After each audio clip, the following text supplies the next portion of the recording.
Yan na ang mga dagkong balita sa Balitang Bisda karong Huwebes. 25 anyos nga Cebuano vlogger nga gireklamong nanapat siyang kaipon balhog sa prisuhan. Moving up ceremony sa Marigondon Junior High School himuon gihapon sa alas 5 sa kadlawon. Tricycle nalimbuwad sa karsada sa Talisay City human nabanggaan sa usa ka sakyanan. Ug tilawanta ang labiang bingkang pinaliki nga mapalit kilid sa karsada. Kini ang GMA Regional TV Balitang Bisda. Mayong hapon, ako si Cecil Kibod Castro. Napriso sa Alcoy Municipal Police Station niadtong Lunes, March 31, ang 25 anyos nga vlogger nga si Ronnie Suwan o mas nailhang si Boy Tapang. Kinihuman gireklamo siyang live-in partner nga nangulata kaniya. Nahitabo ang pagpangulata alas 5 sa hapon niadtong March 31. Gisikop ang suspect pasado alas 12 sa tungang gabi sa pagkamartis na. Saysay sa iyang kapuyo, gikalalis niya ang suspect nga misangko sa pagpanapat kaniya. Nasayran nga pipila ka higayunang nanapat ang suspect tungod sa selos. Muusa ka tuig nang gikaipon ni Boy Tapang ang moong biktima kinsa bag-o lang nanganak.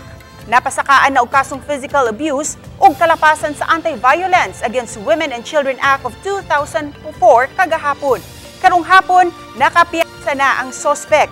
Awhag usab sa kapulisan sa mga biktima sama sa kapuyo sa moong vlogger nga tinud-on ang pagpasaka og kaso batok sa abusado. Giangkon hinuon ni Boy Tapang nga gaaway sila sa iyang kapuyo apan mihimakak nga iya kining gidagmalan. Yung sira na pintuan, yun yung hinampas niya sa akin. Nung pag-ampas niya, niyakap ko pa nga siya eh. Sabi ko tama na kasi naawan ako sa mga gamit ko. So nung hinakap ko siya, hanggang dumating yung mama ko, nagalit yung mama ko na ba't daming sira dito. Napagalitan siya, hanggang nag-away sa mama ko, hanggang lumala tuloy yung away, hanggang pumunta siya dito sa police station. Nag-report siya, hinayaan ko, sabi ko mag-report ka doon kasi hindi mo nakatakot kasi wala naman. Normal na away lang sa partner. Walang bugbugan na nangyari, sir. Ang kaupo lang pag-file sa kaso aning vlogger nga si Boy Tapang. Para dili na tularan sa uban pa nga ang ato iba-iral nga panggaon ng mga kababaihan ng kalalakihan dili kay sa bugbugon. Nakuryentehan ang usa ka 24 anyos nga steelman samtang nagtrabaho sa construction sa Barangay Hall sa Hagubiao, Mandawi City. Base sa investigasyon sa Mandawi City Police, nasabod sa live wire ang gitunol nga pipe tube sa iyang kaubang construction worker. Dali hinuong natabang ang biktima. Kinsa nahiagom og mga paso sa kamot ug dughan. Sa pagkakaron, ana-ana kini sa stable condition samtang nagpaalim pa sa usa sa mga ospital sa Mandawi City. Or dapat sad pod like inana kung steelman ka then or kinsa sad pod ang kuna dapat ilahang i-safe sa nila ang ilang kaugalingon. So by checking sa kuryente diin ang source sa kuryente. Nalimbuwad ang usa ka tricycle sa Daan N. Bacalso, Barangay Bulacau sa Dakbayan sa Talisay human madas magi og auto. Ani ang report ni Femery Dumabo. Sa kuha nga video sa usa ka netizen nga si Chito de la Cuesta, nalimbuwad na kining tricycle. Pasado alas 2 nitong Abril 1, Martes sa hapon. Nakababag kini sa tunga sa daan sa Bacalso, habig sa Barangay Bulacau sa Dakbayan sa Talisay. Makita usab sa video nga migawa sa natumbang tricycle ang pasahirong babae. Sa pakisusi sa Talisay City Traffic Police ug City Toda, nagsubay sa outer lane ang maong nalimbuwad nga tricycle padung sa Tabunok area. Nagsunod ang auto nga nagsubay sa middle lane. Apan matod sa 24 anyos nga driver sa auto nga dunay kalit lang nga mi-insert nga laing tricycle kun ni overtake sa iyang atubangan. O garon di niya kini madasmagan, giliwag niya ang manobela sa gibanihon niyang auto. Nawad-an og kontrol nga maoy hinungdan nga midasmag kini ngadto sa tricycle tungod sa impact nalimbuwad ang maong tricycle. Nakaangkod og minor injuries ang 61 anyos nga pasahero ug ang 45 anyos nga driver. Hinuon nagkasettle ra ang driver sa auto o tricycle, lakip na ang pasahero. Nag-amicable settlement naman po, wala man po biyahe sa ato ang katong naka-auto. There was it was an amicable settlement between the parties. So we need to be aware of our surroundings and we need to make sure nga naka-defensive driving ta nga and maintain kanang distance gyud sa usat usa. Base sa memorandum gikan sa DILG, gialaw lang ang tricycle kung wala laing kaagian paingon ngadto sa iyang destinasyon. Isa naman todo gialaw sila pero kinahanglan igmagpit kanunay tungod kay ngayon giagian naa sa din ang abay-abay nga mga sakyanan, naa po din ang kusog nga magpadagan nga sakyanan. Oba ni Rod Prado, Femery Dumabok. Balitang Bisdak.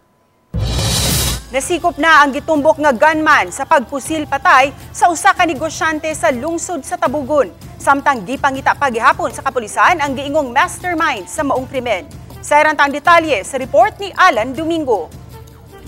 Nahulog sa kamot sa hiniusang pwersa sa Tabugon Police o sa ilang counterpart sa Mambaling Police ang 23 anyos nga gitumbok nga gunman sa pagbanhig patay sa 51 anyos nga negosyante sa National Highway sa sitio Lamak, Barangay Ilihan, lungsod sa Tabugon, alas 9:40 sa buntag Lunes, Marso 31, 2025. Kauban na niya karon ang unang duha ka mga lalaking nalambigit usab sa krimen, ang driver sa motor ug laing lalaking nangabang usab ug sakyanan nga gigamit sa krimen.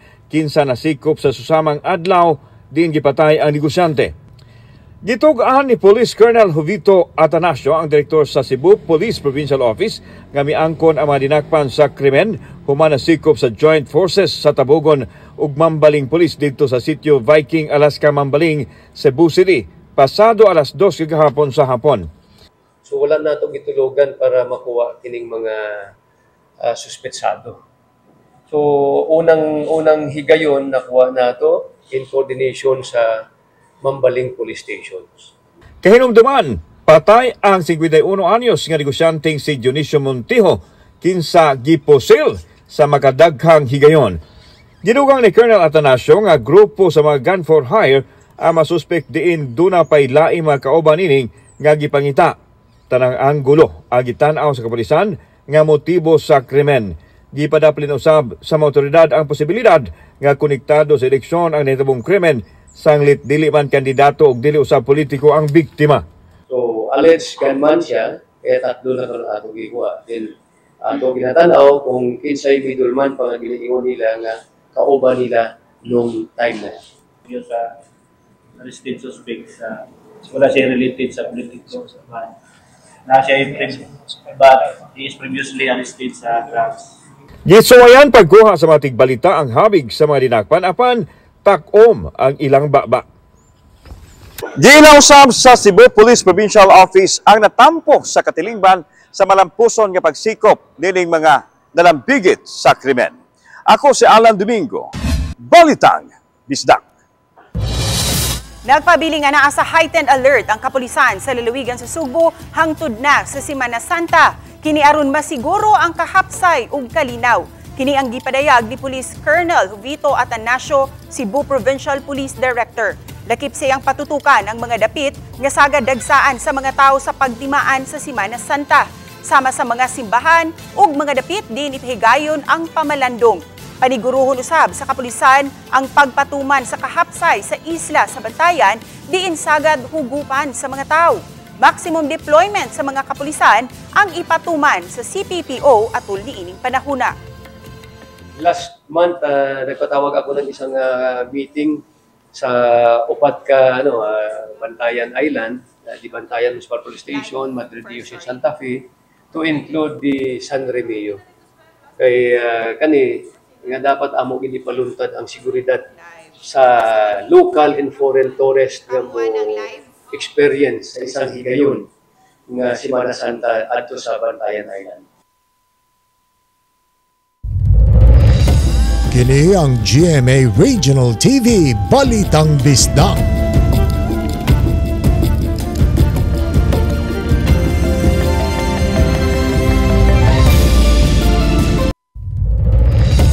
Kini ang GMA Regional TV Balitang Bisdak. Notadong kawatan sa Metro Cebu na sikop sa Talisay City human masakmiti og armas ug granada. Ang giingong kawatan nahuli kam sa pagpangawat sa Basak Pardo. Ang detalye sa live report ni Femery Dumabok. Fem? Says ang maong notadong kawatan ang gilarmahan sa kapulisan human kinig report sa mga concerned citizen nga armadong tao. Nasikop kining 32 anyos nga lalaki sa barangay Lagtang sa Dakbayan sa Talisay kinsa giila sa alias nga Guillermo. Gialarmahan kini nga armadong tao niadtong Domingo sa buntag. Atol sa pagkasikop kaniya nasakmit ang 38 kalibre nga armas nga giluklok sa iyang hawak. Sa pagkapkap pa kaniya nasakmit usab ang usa ka hand grenade ug usa ka pakete sa ginudahang shabu. Sa gihimong pakisusi sa kapulisan, nasuta nga usa kini sa mga notadong tulisan, panglungkabay ug mangarnap og motorsiklo sa Metro Cebu ug silingang mga lungsod. Nakigalay ng Talisay City Police sa Cebu City Police ug sa Barangay Basak Pardo. Human usa siya sa gipang tudlo nga may pipila sa mga nanglungkab sa mga panimay sa Barangay Basak nga nakuhaan sa CCTV. Gitumbok usab siya nga usa sa mga nanuli sa usa ka tinun-an. Laing CCTV nga nakuhaan usab siya nga sakay sa puang motorsiklo nga matud pa nakaranap ni ini. Matud ni Maramag nga ang maong lalaki ang ilang nasikop nga si Guillermo. Human sa iyang pagkasikop, na-recover ang maong motorsiklo ug nauli sa tag-iya. Apan ang uban sa gikarnap ang gituhang nabaligya na. Dili sa Talisay, kay sa Talisay usually diri man siya mag-rest, no? Diri siya mo rest ug motago. So last Friday is naa siya motor nap. So which sa Cebu City. So gawas na nin siya sa prisuhan. Ang iyahang modus ani kay kung dili gani siya mang carnap, motor napping, manglungkab sad ni siya. Gisubay pa sa kapulisan ang mga kaubanan ni ini to sustain his vice nga kaning drugs nakwaan niya murag mo dugay-dugay gyud siya didto pud sa prisuhan kung mudugta siya didto mas maayo, no? Samtang nasikop usab sa kapulisan sa Dakbayan sa Subo atol sa ilang checkpoint pasado alas 8 gabi ang gitudlong usa sa mga suspetsadong tulisan. Lakip siyang nahulikam sa mga CCTV sa Barangay Basak Pardo nga nang biktima og usa ka tinun-an. Nasakmit gikan kang alias John, 29 anyos ang 9mm pistol nga gituang gigamit sa pagpanulis ug ang motor nga gigamit ni ini.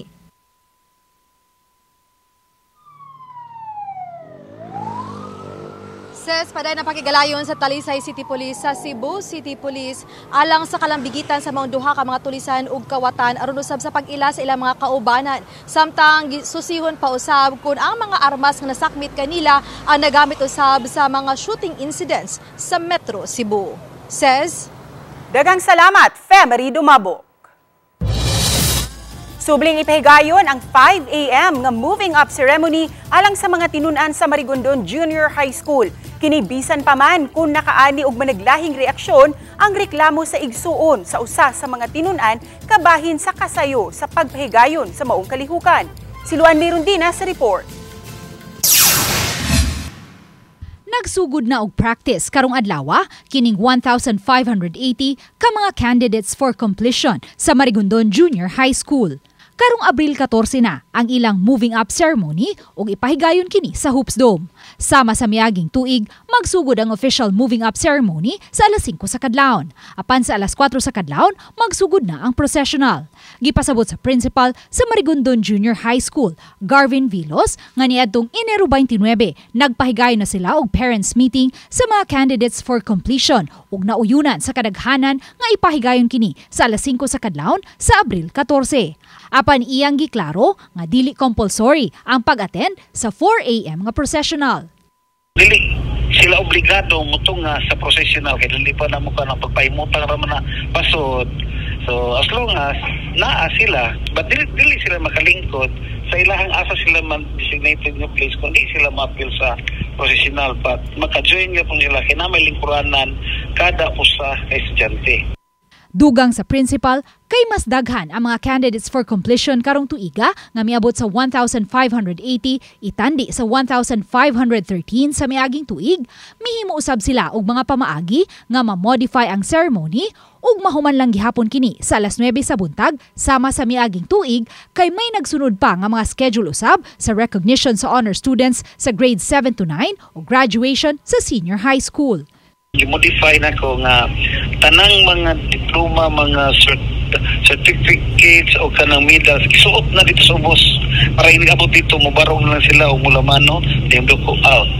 Kahinumduman, nag-viral sa social media ang post sa igsuon sa usa sa mga completers sa Marigondon Junior High School niadtong Mayo 29, 2024 nunot sa iyang reklamo sa kasayo sa pagpahigayon sa naasoy moving up ceremony.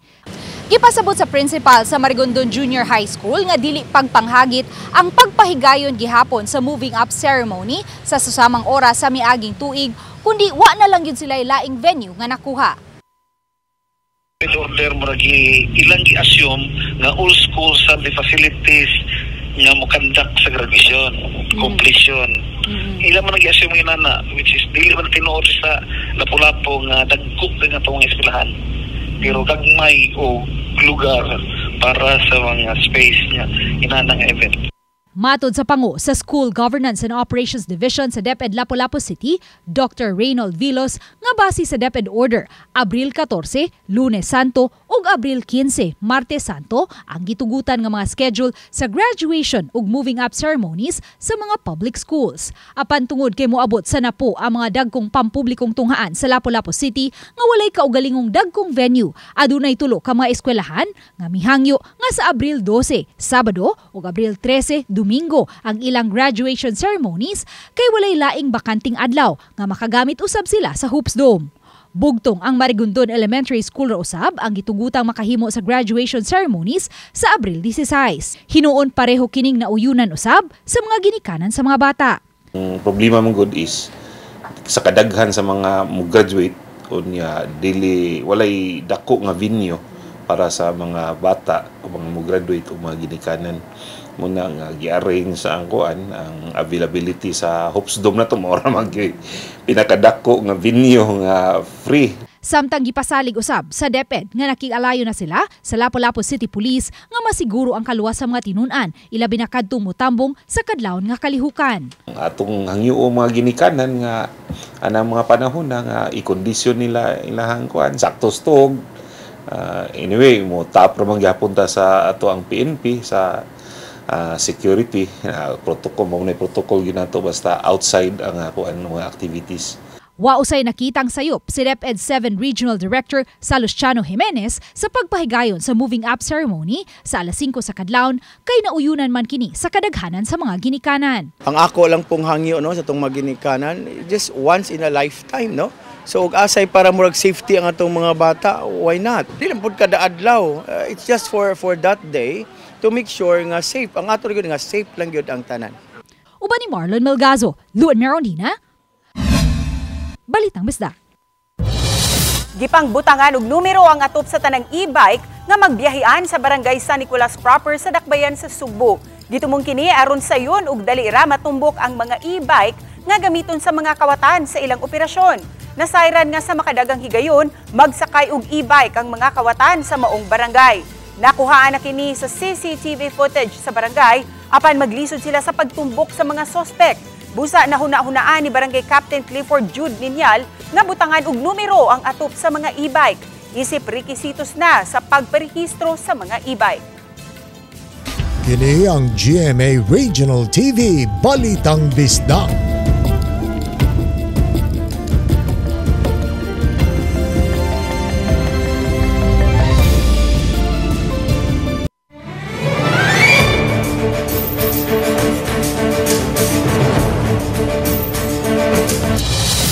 Tulo na ka mga national candidates sa senatorial post ang napadad-an og notice sa COMELEC Lapu-Lapu City nunot sa pagmuntar sa ilang mga campaign posters gawas sa mga designated poster areas. Kaganiha subling may pahigayon og Oplan Baklas ang COMELEC Lapu-Lapu uban sa Lapu-Lapu City Police ug DPWH sa nagkadaiyang dapit sa Dakbayan nga may daghang mga campaign posters nga gipamutang gihapon sa mga kahoy, poste ug skywalk.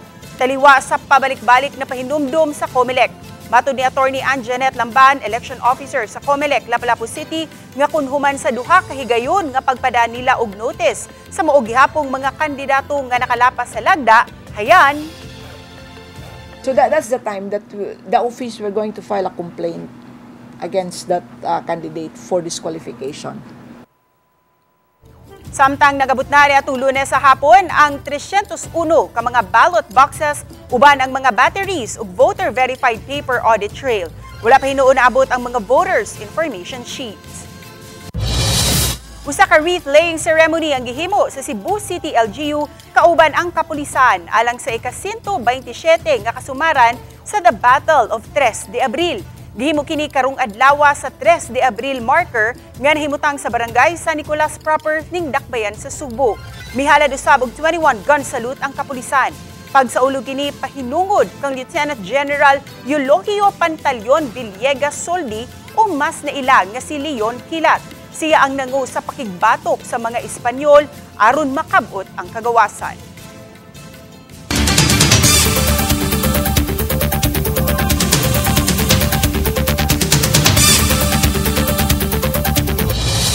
Bisan kung sagad sa mga kandidato sa Talisay City ang uncontested, apan Talisay City Police o COMELEC may pahigayon gihapon og covenant signing alang sa limpyo ug malinaw nga piniliay. Tungsiran sa report ni Femery Dumabo. Mitambong una ang mga kandidato sa Santos na Misa dayon gisunod ang Unity Walk paingon sa Talisay City Hall ganihang buntag. Gisunod dayon ang integrity ug covenant signing sa mga kandidato ug nagkadang ahensya sa gobyerno alang sa malampuson ug malinawon nga piniliay karong Mayo 12. Lakip sa ni Salmot ang kadagkuan sa nakadang ahensya sa gobyerno pinanguluhan sa Talisay City COMELEC, Talisay City Police, anaw sabang kadagkuan sa Talisay City BGMP Male and Female Dormitory, Talisay City BFP, ang kasundaluan ug ang mga sakop sa Coast Guard Talisay City Substation ug ang representante sa Muslim community sa Talisay City. Gipasabot ni Attorney Richley Consulta, Election Officer, og Police Lieutenant Colonel Myla Maramag, hepe sa kapulisan, nga bisan kun walay natalang election-related violence sa Dakbayan, angay lang gihapong pahinumduman ang mga kandidato ug ang ilang mga supporters nga mosunod sa balaod sa pagpangampanya. Para magkahiusa jud ato ang mga candidates, stakeholders sa pag-campaign to the standards of integrity and peace while we proceed with the elections. We are not complacent. We're making sure that everything from the preparations up to the elections and after the elections, the peace and orderliness of Talisay City will be maintained. Samtang gipahinumduman usab ang mga kawani sa gobyerno ilabi na kapulisan nga kinahanglang non-partisan o way paborang mga kandidato o sa mga barangay officials nga di mo gamit sa mga resources sa barangay o LGU sa pagpangampanya o di makatabang og pangampanya panahon sa office hours. Ibilin sa kuha sa ato ang Regional Director si Police Brigadier General Red Maranan nga be firm and be apolitical in everything that you do and make sure that there is safe and the election is safe and peaceful in your area. Elected barangay officials from barangay captain to barangay councilors, SK president to SK councilors, they are allowed to engage in partisan political activity or campaigning provided nga dili nila gamiton ang resources sa gobyerno ug ilang pagpagkampanya after office hours. Oba ni Rod Prado, Femery Dumabok. Balitang Bisdak.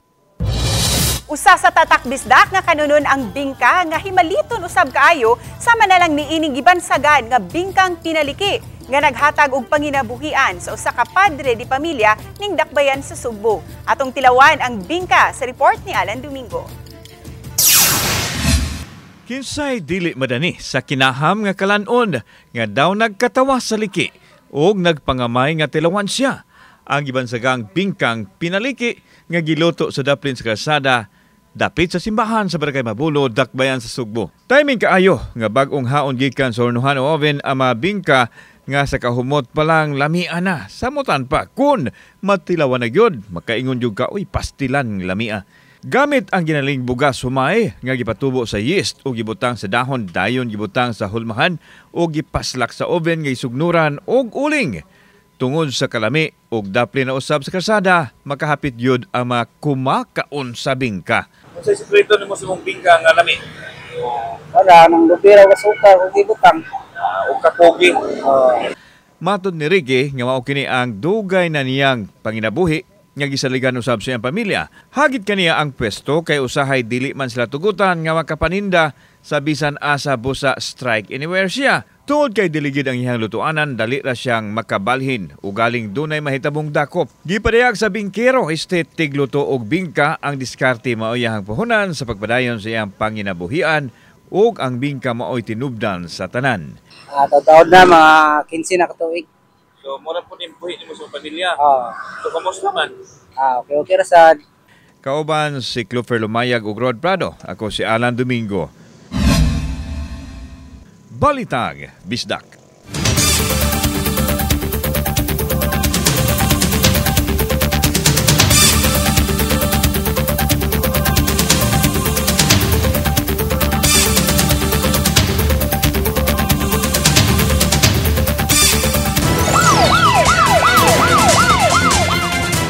Nasiko pang usa ka 26 anyos nga lalaki sa lungsod sa Argao human masakmiti og dulan 100,000 pesos nga balor sa ginudahang shabu ug armas. Naila ang dinakpan nga si alias Nilo. Nasayran nga giandam na unta ang warrant of arrest sa Argao Police batok sa iyang higalang si alias Nerio tungod sa kasong kalapasan sa RA 10591 o paghupot og dili lisensyadong armas. Apan sa pag-abot sa kapulisan sa lugar ni Nerio sa barangay Apo, lungsod sa Argao, nakigpinusilay ang dakpunon. Uban sa laing duha ka mga lalaki, nakaikyas si Nerio ug si alias Roger. Apan nasikop si Lilo nga nakabilin kinsa nasakmitan og 13 gramos sa gituhuang shabu nga mobalor sa dulan 100,000 pesos. Nasakmit usab gikan kaniya ang kalibre 45 nga adunay 3 ka mga bala. Dugang nasakmit ang laing 9mm pistol nga adunay 5 ka mga bala nga gidudahang gigamit sa nakaikyas nga suspect atol sa pakigpunisilay sa mga pulis.